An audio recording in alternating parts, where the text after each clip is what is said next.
আল্লাহ নবী সাল্লাল্লাহু আলাইহি সাল্লাম সেদিন চোখের পানি ফেলবে আর বলবে, উম্মত এটা কি আমল নামা নিয়ে আসছে? উম্মত তুমি আমার এত বড় বেইজ্জতি কেমনে করলা? আমি 23টা বছর তোমাদের জন্য কেঁদেছিলাম।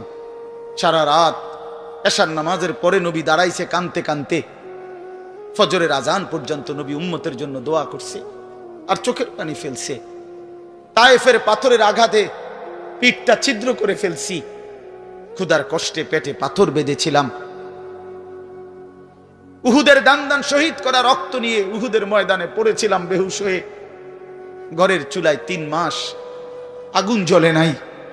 এত কষ্ট, এত চোখের পানি, এত ক্ষুধার কষ্ট, এত রক্ত, বিনিময়ে উম্মত এটা কি নিয়ে আসলাম?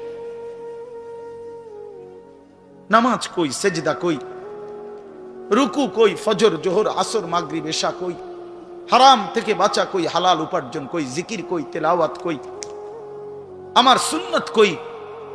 কেমনে এমনে ভুলে গেলা উম্মত? আমার এত বড় বেইজ্জতি কেমনে করলা?